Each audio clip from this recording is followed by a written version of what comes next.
ताई माँ के दिल में अब भी ईशा के लिए सिर्फ गुस्सा और शिकायत है। उन्हें लगता है कि ईशा ने सिर्फ सूरज का दिल नहीं तोड़ा, बल्कि पूरे घर की इज्जत को भी दाग लगाया है।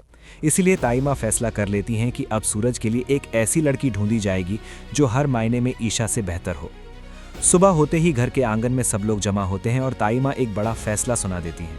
वो कहती हैं कि सूरज अब सिर्फ उनका बेटा नहीं, बल्कि एक इज्जतदार IAS ऑफिसर है और उसकी ज़िंदगी में ईशा जैसे किसी इंसान के लिए अब कोई जगह नहीं है। वो ये भी कह देती हैं कि जल्द ही सूरज की शादी एक अच्छे खानदान की लड़की से तय की जाएगी। जब ये खबर बंटी के जरिए ईशा तक पहुंचती है तो उसका दिल टूट जाता है। उसे एहसास हो जाता है कि ताई माँ उसे कभी एक्सेप्ट नहीं करेंगी, लेकिन अपने प्यार को किसी और के साथ देखना उसके बस की बात नहीं। इसलिए वो हिम्मत जोड़कर डिसाइड करती है कि वो इस शादी को होने नहीं देगी। घर में शादी का माहौल बनने लगता है। सजावट, मेहमान और रस्में, सब कुछ शुरू हो जाता है। लेकिन इस खुशी के बीच सूरज खुद को तन्हा महसूस करता है। उसके चेहरे पर मुस्कान जरूर है, लेकिन दिल के अंदर सिर्फ ईशा की यादें हैं। वो अपनी फीलिंग्स को दबाकर ताई माँ की खुशी के लिए सब कुछ सह रहा होता है। अचानक घर के दरवाजे पर हलचल होती है और सबकी नज़र वहाँ टिक जाती है। ईशा अपनी छोटी मिस्सो का हाथ पकड़कर घर के अंदर आती है। उसे देखते ही सब लोग हैरान रह जाते हैं। ताई माँ का गुस्सा फिर से भड़क उठता है और वो चिल्लाकर कहती हैं, तुम्हारी हिम्मत कैसे हुई यहाँ आने की? तुरंत निकल जाओ। लेकिन इस बार ईशा पीछे हटने वाली नहीं होती। वो पूरे कॉन्फिडेंस के साथ कहती है कि उसका रिश्ता सूरज से अब भी जुड़ा हुआ है। उसका सिंदूर और मंगलसूत्र सिर्फ सूरज के नाम का है और वो अपना हक लेने आई है।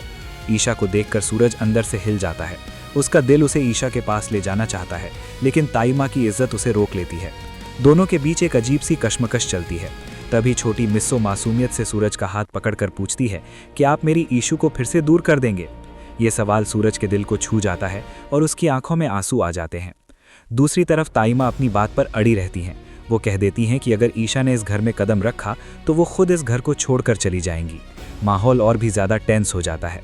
इसी बीच आकाश भी वहाँ पहुँचता है और ईशा पर अपना हक जताने की कोशिश करता है, लेकिन ईशा उसे सबके सामने रोक देती है और कहती है कि उसका रिश्ता सिर्फ एक मजबूरी था, उसका असली प्यार सिर्फ सूरज है। और तब कहानी एक बड़े मोड़ पर आती है।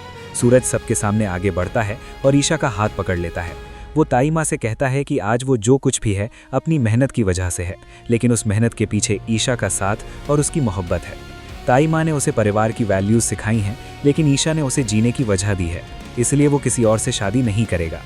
अब सवाल ये उठता है कि क्या ताई माँ अपनी जिद को छोड़कर ईशा को फिर से अपना लेंगी या फिर ये रिश्ता हमेशा के लिए टूट जाएगा। आने वाले एपिसोड्स में कहानी और भी ज़्यादा इंटेंस होने वाली है, जहाँ प्यार, ईगो और परिवार के बीच एक बड़ी टकरार देखने को मिलेगी। दोस्तों, अगर आपको ये अपडेट पसंद आया हो तो वीडियो को लाइक करें, शेयर करें और चैनल राजस्थान मीडिया को सब्सक्राइब करना ना भूलें। कमेंट करके ज़रूर बताएं कि आप सूरज और ईशा के साथ हैं या ताई माँ के। आपकी राय हमारे लिए बहुत इंपॉर्टेंट है।